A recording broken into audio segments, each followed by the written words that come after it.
Knees and toes. Does shoulders have to do with anything?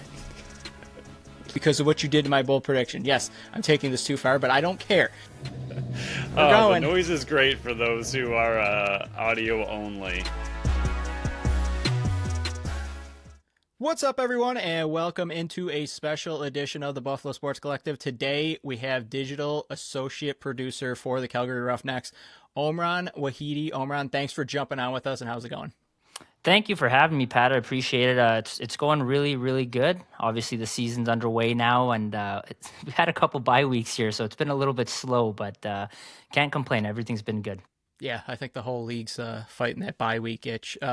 So first question, each interview, what is one word to describe the Roughnecks offseason? I mean, you had Dane Dobbie retire, you had Dixon, Callies, and King all leave for Vancouver, Tyler Pace gets franchised, Aden Walsh deal gets finalized, Lowen comes in, Manning and Pepper get drafted. I mean, you guys had a very busy offseason. Yeah, you know what? To me, I think the word refreshed or just fresh. It just pops up first in mind for me. I mean, it's kind of a turning of a leaf, I want to say, for this club. I mean, a lot of young players, a lot of different faces on the team this year with also still some familiarity, right? So I would say it's just a refreshed group this year. Now, we'll start out the front gate. Last year, 12 points, 17 goals, 4, which finished, fourth in the league. Through 2 games, the team's averaging 11.5 a game. To you, who has been their best forward that has helped limit that drop-off from all the talent that did leave in free agency? Ooh, that's a good question. That's a tough one, I would say too. Just we have such a log jam, it seems like, on our top end of offense there. But I think the easy answer for most people would be somebody like Tyler Pace. He's been very involved in both the games that we've played so far, and maybe not as much goal scoring as some people would think through 2 games. But I mean, he still has 3. I would still lean on Tyler Pace. I think he's just one of those veteran players for the group right now. We know what he is. We know what the points he can put up, and so far this season he started off with a bang too. Yeah, and he's one of the holdovers, and he knows the system very well. And playing on the franchise tag, you're going to have to be one of the ones that steps up. But Braden Maya, last year, 5th overall pick, to me has the biggest shoes to fill this season after losing Dobbie and King. What have you liked from his game so far this season, and what have you seen from him that you believe that he has improved on the most from a season ago? You know what? The numbers right now for Mayo, same thing. He's got 10 points. I think a lot of people look and they want to see that goal scoring out of his game. But if you watch him closely, the first 2 games, he's getting the opportunities with the ball in his hands. I mean, he's making great plays. You see the assist totals. He's at 8 right now. So he's been making plays. I think for Braden Maya, I think the next step is maybe getting a little bit more of a nose to the net so far. Like I said, he's been great at distributing the ball. I think maybe just finishing a little bit more is the area of his game that he's probably going to work on more this season. But the chances are there. He's getting the looks. He has the ball in his hands a lot. And I would not at all be surprised if by the end of the season we're talking about Braden Maya in a completely different light. So Yeah, I really liked this game, and we had a couple Calgary guys on last year, and he was one that I mentioned stood out to me that didn't have to take that big role, but now with the pieces that are missing, he's got the opening to take it over. But another guy that's right ahead of him in the pecking order on that side to me is Tanner Cook, and in my opinion, he has a chance to make his name a household one this season. And last year, 30, 40, and 70 point season, currently on pace for 90 points. Is he the most important piece on this offense if they want to make that push to compete for a playoff spot and kind of shock the NLL world? Well, he's got to be up there, right? I mean, when you look at the things that he brings into the game, not only can he score goals and make plays, but he's a physical presence too. I think anybody also who's been around Cookie and sees the type of personality he has, he's a big glue guy too for this team. So I would say not only is he important on the floor, but I think he's just as important off the floor as well with things that he does. But yeah, I absolutely agree. I mean, he's got to be one of the most important, if not the most important piece for the team, just with all the things he brings. I mean, you see him, he's always got the highlight reel plays too with the BTBs. He's always looking to try things out there. So I think it might take some time. We talked about there's so many new guys in the roster and in the offense this season that, it might take them a little bit of time to gel, but I fully agree. I think he's got to be the most important piece for this team. Yeah, and I believe he was Team Canada as well, so he's got some experience up there as well. Noah Manning was the team's first of two first-round draft picks this last draft, taken ninth overall. Already has 5 goals on the year, which is leading the team. What do you like about his play so far that has led him to be able to be that team's leading goal scorer so far? You know what? He's been. I didn't know too much. Obviously, this is my first season with the Roughnecks and their players and whatnot. So I watched them a little bit, but I didn't know much about Noah Manning. Obviously, they just drafted him in the summer. I hadn't watched him too much. The little bit I talked to about people or about him with people was that he's a goal scorer. He knows how to get things done. But you oftentimes hear that in junior lacrosse, but how does that translate to the NLL? And sometimes some people and Noah's not victim to this at all, but sometimes I don't think players know or want to get into those dirty areas in the NL. There's so many big defenders, and that's one of the greatest parts about Noah Manning so far is he's not hesitant to go anywhere on the floor. Like one of the first preseason games I seen of him, I think he scored 4 goals or 5 goals. It was something ridiculous like that. And all of those goals were diving goals in the crease.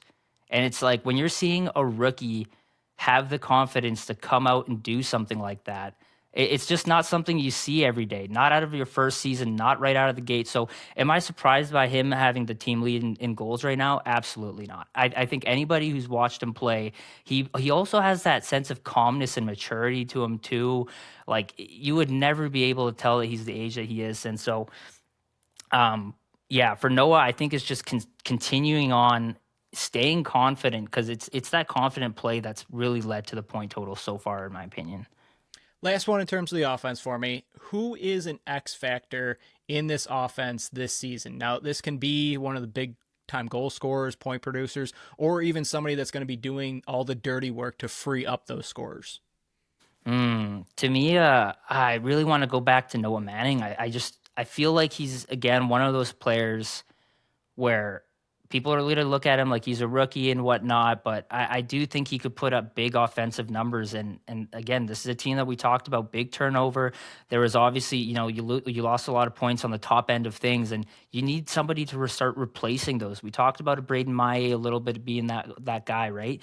But I think Noah Manning has it in him too. And like I fully, after watching him play these couple weeks, like I would not be surprised if he was 60, 70 point guy. I don't want to I don't want to label him too high, right? But it really wouldn't surprise me, and players like that in their first season, that just doesn't grow on trees. Yeah, there's a wave of rookies around this league right now, and he's a big part of it that are gonna be that next, faces of this league coming up, and I think he could be a big part of it. But you are the one behind all the Roughnecks articles. They get posted on the website each week. But I also know, and I've seen some highlights, you were also working behind the mic last year with the Saskatchewan Rush. Now, which one do you prefer, if either? Ooh, that's a good one. You know what? If you would have asked me this a year ago, I would have hands down been like, "Oh, behind the mic. I love being behind the mic." I think there's something very fun about that too. But writing, I mean, it's cool. The amount of stories and the things I've worked on already with players that you find out so many more things. I think that can be a little bit more intimate than being behind the mic. That's a tough one. You got me, Pat. That's a good one. I'll still lean towards being behind the mic. I'll still lean towards that, but I do love writing a good article here and there. That's good. Yeah, with the articles, you get a bit more time with the player than, like a quick sound bite before the second. Yeah, exactly, right? Yeah. And some of these sports guys, it starts to get a little bit generic after a little while. Right. So, getting time to those stories could be pretty sweet too. Yeah, unless you're talking to Tyler Pace about sitting on the couch next to Chris Neville. So we'll flip to the defensive side of the ball. Eli Salama was named the team's 10th captain in franchise history. Now, he's one of the few remaining players from that 2019 title. I know we could talk forever about his leadership and his leadership role in that locker room and what he brings to that spot. But my question is more about how important is it to have a guy like him who's been there his entire career that can help lead that new wave of Roughnecks lacrosse after seeing so much change the past few seasons? Well, I think it's crucial, and you just really labeled it out there very good with with the amount of turnover and stuff that happens there. You need to have a little bit of sense of familiarity, and I think that's exactly what Eli Salama has been. And I know, like you said, I don't want to go too far into like his leadership qualities and stuff, but like he is the perfect captain. Like just being around him, the maturity, the same thing. He's one of those guys who he doesn't need to lead with his voice. He leads by the way he plays, and I think anybody who's seen Eli Salama and knows his motor, first of all, the guy just doesn't stop. So I think it's very important to have a guy like that around still when we talk about having a team full of young guys. I mean, he's the definition of lead by example. So super super important, right? I mean, it's if you wouldn't have a guy like Eli Salama, uh, I don't know where to go with that, but I just think he's one of those guys where he just makes it so much easier, not only for the coaching staff, the GM too. Like he just makes it so much easier. He's a model of, I don't want to say perfection, but I mean to a certain extent, like just dealing with him, he's just so easy, so perfect, and like I said, just he's a real good model for those younger guys. Yeah, when you're seeing one of those guys go to the dirty areas on defense, it's going to make you want to do that because you're seeing the captain do it. I also have to do it. But a player I don't think got talked enough about in that Christian Del Bianco deal last year was Braden Lady. And, ninth overall pick in 2023, he, along with the draft picks that came over, were the main pieces of that deal. Now, I personally think he has the talent to be a future defender of the year. What do you like about his game and how he has adapted since getting brought in the middle of last season? Because, I mean, it's a little bit different than having a whole offseason knowing you're going to be playing with Calgary than getting, tossed into a new locker room and a new system. Yeah, absolutely. I've been super super impressed with him. I think for me the biggest thing was his legs. Like I knew he was athletic, but I think one of the things that's been working for him too on the defensive end has been his aggressiveness and not only just his body positioning, but actually like his physicality. Like he's been pretty mean and aggressive down there in the defensive end. And then when you look at the transition game, like I said, I think his biggest weapon right now has been his legs, and he's getting that green light to take the ball up the floor a lot. I mean, you look at that Toronto game, I believe he scored a goal. He had another breakaway in that game that didn't end up going in. Like he's getting his looks and his chances, and he got the same thing in Saskatchewan as well. So like as long as he's keeping those legs moving, man, I totally agree with you. I see something bigger there with Braden Lady, that defender of the year, who knows? But I definitely like would not be surprised if he starts putting his name into that conversation. But yeah, to me, it's been his legs. It have been just a game changer. The guy keeps moving always, and he's been very rock solid so far in the defensive end. Yeah, especially if you can develop that transition game even more, get bigger threat from the back door as well. Yeah. Absolutely, and like you said, like he's getting the green light, like he's getting those looks now, right? Like a lot of times in the game, it's not just Eli Salama bringing it up the floor nowadays. It's Braden's getting a lot of really really good looks and a lot of good chances there. Yeah, there's a lot of young pieces on that back end that I really like. And I asked Riley Pollock last season about this guy, but it's new season, and I wanted to check in with you and ask you about Justin Inacio. And our podcasts, we're not known for the Face-Offs Matter crowd. We're more in the crowd of Face-Offs Matter in certain situations. And when it's needed, Inacio is an absolute weapon at the faceoff dot. He's currently 79% of the season. Last year, winning 60%.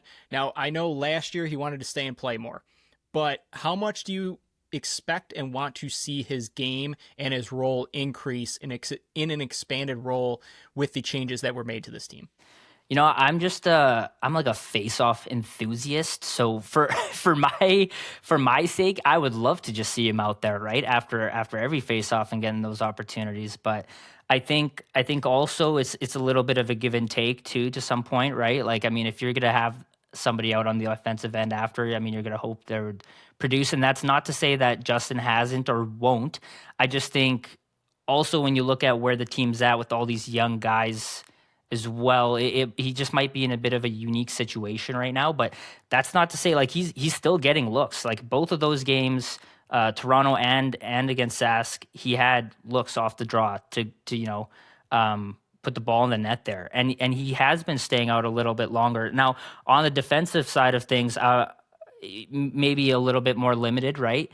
But I'm all for Justin Ignacio getting those more minutes or a chance, right? I mean, you're not going to put up points unless you start getting minutes and getting those chances to do it. But I mean, you can't say enough about him in the dot this season. I mean, he's been unreal. I think he has the second best faceoff percentage right now, only to Trevor Baptiste, if I'm correct there, and same with faceoff wins. So he's been an absolute menace, and I fully agree. He's clutch. When you need a faceoff win, Justin will go and get it done. Anyway, whether it's beating you on the clamp or if he has to be physical to get it, he can do it all. So yeah, he's been a fun watch the last 2 seasons to see his growth and his progression in the game. Now, Bennett Smith, Jack Follows, Kyle Pepper, or someone else.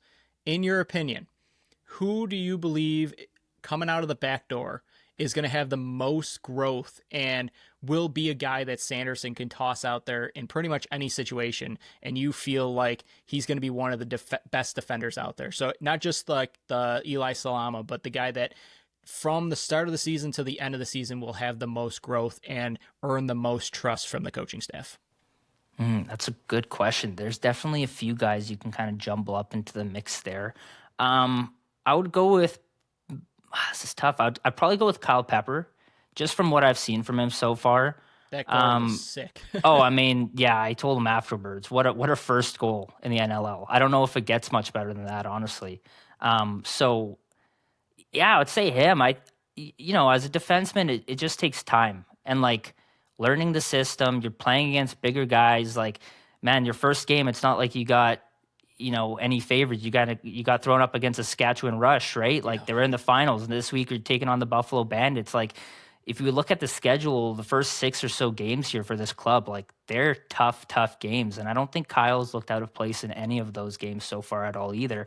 He's another one of those guys like Braden, where I think his weapon could be his legs.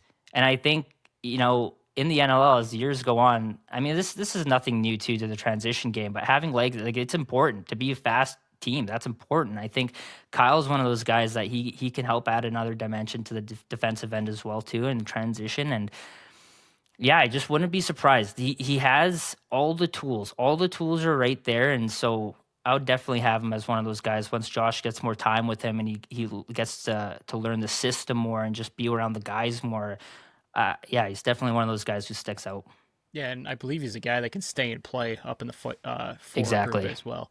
So let's look in the net. Last year, they started with Cam McLeod. I mean, later they traded for Nick Rose, who came in and stabilized the position as a former goalie of the year. I think he was defending a goalie of the year at that point as well. He gave them a great chance to win game in and game out and make a run in the playoffs. This season, to cap off the Christian Del Bianco trade, Aden Walsh comes in and is the new guy. Game 1 was a bit shaky. I think everybody expected a little bit more from him, and I think he did as well. But Game 2, you saw exactly why the team has belief in him. What changes did you see just from Game 1 to Game 2 with Walsh in net? I think just being more comfortable, as cliche as it is, but like, training camp in the NLL, it's not like it's all that long, and it's not like you're getting that many reps with guys in a new defensive, team and system here. So for me, I thought that was the biggest thing. Like, again, nobody's doing the Roughnecks any favors here with their schedule to open it up, right? And you're playing a team in the Rush who brought back, I think it was like 19 out of their 20 players that were on the roster. So that's a familiar group. I think Walsh, you would admit too, like there was probably some goals in that first game, in that first half, that he probably wanted back. But if my memory serves correct, like when he came back into the second half of the game, he started to lock things down a lot more. Yeah. I think, it got to the point where they tied the game at 13-13, and just night and day. I think that's where you could start to see him starting to get more comfortable, and that momentum kind of shifted and carried over into that Toronto game. I think Walsh is, if the Roughnecks are going to have success this season, Walsh is going to be one of the biggest factors in that. But But I just think, yeah, the more games, the more reps and practice he gets with this defensive unit, just the better he's going to start to look and the better he's going to be. Yeah, we talked to Pat Gregoire before the season, and one of my questions was if Calgary's going to shock the world, is it Tanner Cook and Aden Walsh? And he pretty much said it was going to be Walshy. And I'd fully agree with you that the more time he gets behind that defensive system there, the better he's going to be because he's going to know, okay, this guy plays this certain way. If this guy's on the field instead of the other guy, I got to play this certain situation. So, yeah, I fully agree. And, after getting dealt last year, he had constant rumors of Christian Del Bianco going to Vancouver the entire time he was there, including Del Bianco was in the crowd at one point during his game. Now, I know he had an incredible defense in front of him last year with Vancouver, 9.89 goals against, 79 save percentage, but how can he translate all that pressure that he had on him last season into success this season? Well, I think like you said, it's just a different situation where that team was last season, where this team is this season, the players that we have on the team this season. I think going into the year, obviously, listen, the hope is always to win a championship. It's always to go to playoffs, right? But coming into this team this year, we knew is younger. He knows it's a younger squad too. Things are just going to take time. Like it's not going to happen right away. And sorry, could you just re-ask that question there? Yeah, just the amount of pressure he had on himself last year with all the Christian Del Bianco rumors coming in and replacing him in Calgary. How can he kind of use all that pressure to his advantage this year? Yeah, so I guess my main point there is almost like he's playing with house money. Like, listen, you go out there and you have an unreal season, you get this team into the playoffs, like it just makes you look that much better. Walshy's already, in my opinion, one of the premier goalies in the league. His numbers would show it last season when he was in the net. Yeah. And then not to make excuses, but like if it goes awry, who had like the Roughnecks placed super high this year, right? Like that's my point. And not to minimize, like again, like I said, the team is always going to try to make the playoffs. They're always going to go for a championship. But for analysts' sake, that point of view, like nobody had this team winning the championship. A lot of people don't have this team making the playoffs. So I feel like for him, this is a year where, hey, just come in, put your head down, go to work, and let the results be the results. Yeah, and when you have your literal replacement in Vancouver watching you from the stands, He's not going to come into any type of pressure situation that he has not felt already. But I believe you were with the Saskatchewan Rush last season through their run through the finals. Now, what were those feelings that you had going along with the ride and how it felt through that fantastic playoffs that, saw a little bit of everything, including that absolutely insane game 2 versus Halifax in that final, 30, 40 seconds like that? Oh, it was insanity. That's the only word I have for you. You know what? Like just thinking about that season as a whole from the start of the year, I mean, people thought the Rush were a good team, but I don't think kind of finals was, or championship was kind of in the picture, right? With how Buffalo's been and some of the other teams in the NLL. But man, it was insane. I just think a collection, the group was so tight for one, so I'm not surprised that they did what they did. But back to your question with the Halifax game, I remember those 40 seconds like it was yesterday. Mike Messenger making that diving like chop to get that loose ball, Matty Hosick with the finish, like the building erupted. And you know what? You would have thought at that point in time that there was like 15, 20,000 people in the arena. It was banana land. So all I remember was it was insane. Will I ever see something like that in lacrosse again? I hope so. But I mean, like, that was just one of the craziest sports moments I've seen, period, that I've ever been a part of for a live event. Yeah, I remember watching it on TV just going, there's no way. It's going to go to game 3 the next day. And then, Mike Messenger, the guy that carries mooses on his back. Oh, man. Insane. Now, Bandits versus Roughnecks, Sunday night in Calgary, a rare Sunday night game. Last year, the team split the season series, one each, with the away team winning both of those games. What do you expect to see in their one and only matchup this season? Well, tough matchup, that's for sure. Anybody who comes at the Bandits, I mean, Buffalo knows this too. Like when you're back to back to back, champions, every team who plays you, they're coming at you with their best. And I mean, right now, this is a Roughnecks team that they're still looking for their first win.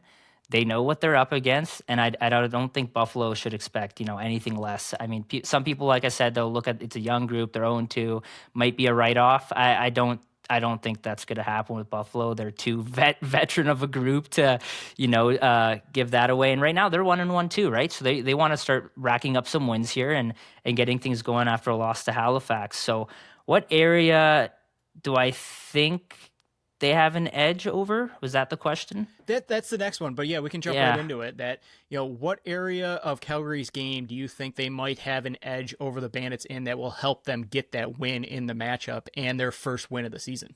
It's tough because it's so early on with this group, right? So to compare them to a team like Buffalo right now, like that's tough. I think I'll say if they're gonna have success against Buffalo, I think the defensive end is where you're going to see that kind of happen. Buffalo, I mean, you don't need to talk about Burns and Smith and Nanticoke and all the pieces that they have, but it's minimizing that, right? You're never going to stop it, but you got to minimize it. And we just sat here and talked about Aden Walsh, how important he's going to be. We talked about a handful of these defenders, how important they're going to be. But to tell you the truth, like, I mean, you gotta have to minimize that offense, because if Byrne and Smith, those guys start getting going, right? It could be a 16, 17, 18 goal night, like next thing you know. So for me, yeah, it comes down to that defensive end.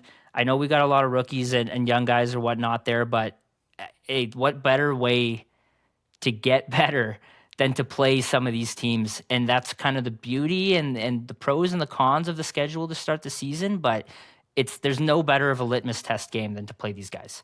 Yeah, and coming off a bye, and Buffalo early on in the season has struggled a bit, not just because of the buys, but because of the new players in the forward group for the first time in like 5 years where they had to change it. So I do agree. If you're going to be able to get an edge over Buffalo, it's going to be clamping down on the forward group, and Walsh having a really good day back there. But just two more for you here. Yep. For the Roughnecks to get the win, this needs to happen. What is that? I can't see the Roughnecks winning without Aden Walsh having a good game. And I don't think this is like he needs to stand on his head or anything. I don't know if you've seen the rush game the other day here with Frankie. It was tied the lowest scoring game. Like, listen, we don't need that kind of performance. I think that's crazy to ask of a goaltender too, but he's got to be solid, right? I mean, some of those goals that went into that first half of that SAS game, you probably can't let that happen against a team like Buffalo, right? So just have a good polished game, and I think it could lead to a lot of success if the defensive unit helps him out. Yeah, I'm trying to look back. I believe Walsh beat Buffalo in Vancouver last year, if I remember correctly. So he does have a win under his belt versus Buffalo, and he kind of knows how they play and a good system to go at it. But final question here, and how I do it in every interview, it's going to be something completely unrelated to the sport and unrelated to the guest. You are stuck eating one food item for the rest of your life, but here's the catch. Each day it doubles and you have to finish it. So Sunday you get one of that item, Monday you get two, Tuesday you get four, and so on and so forth. What item are you choosing that doubles every day and you have to finish it? Oh my gosh. I mean, at a certain point, there's no way anyone's finishing it, right? Like, I mean, okay. Oh, you so could then pick I like might a just peanut, but then you would be hungry most of the time. Well, see, that's what I was thinking. I was like, maybe I'll go with like M&Ms or a Smartie, but I mean, that would not be good. My health is already. Come on, yeah, we got to be healthy. Let's see. I'm a big Donair guy. I don't know if you know what Donairs are. I do not. It's kind of like a wrap with like beef, lettuce, vegetable, sweet sauce. I just know if I had to eat like two of those or even three of those in a sitting, I'd be like out with a food coma. But you know what? We're here for a good time, not a long time. We'll go with the Donair. That's fair. I was thinking like a mozzarella stick or like pizza logs or something. Ooh, mozzarella stick would actually slap too. That would be great. Yeah, it's tough though, because once you get to Saturday, it would be way too many that I can't do the math off the top of my head right now. But that's all I got for you, Omran. Thank you for joining us on the Buffalo Sports Collective. Do you want to let everyone know where they can find you, the articles you write, and maybe anything else you want to plug while you're here? Yeah, absolutely. If you want to keep up with the Calgary Roughnecks, obviously follow us on our social media at Roughnecks NLL. other than that, if you want to see NLL Roughnecks, geez, oh my goodness. And other than that, if you guys want to head over to CalgaryRoughnecks.com, you can catch some of the articles I write on there. If you want to keep up with me on social media, it's just at Omran Wahidy, just the name you see on the screen there. That works for Twitter, Instagram, basically everything. So yeah, that's all I got. Thanks for having me on. I really appreciate it. It's been a lot of fun. Yeah, thanks for joining us on the BSC. Hope to talk to you down the road and continue success with everything that you're doing in the sport. Awesome. Thanks. We'll be back Friday with our normal episode to preview Bandits versus Roughnecks. We'll talk to you all then.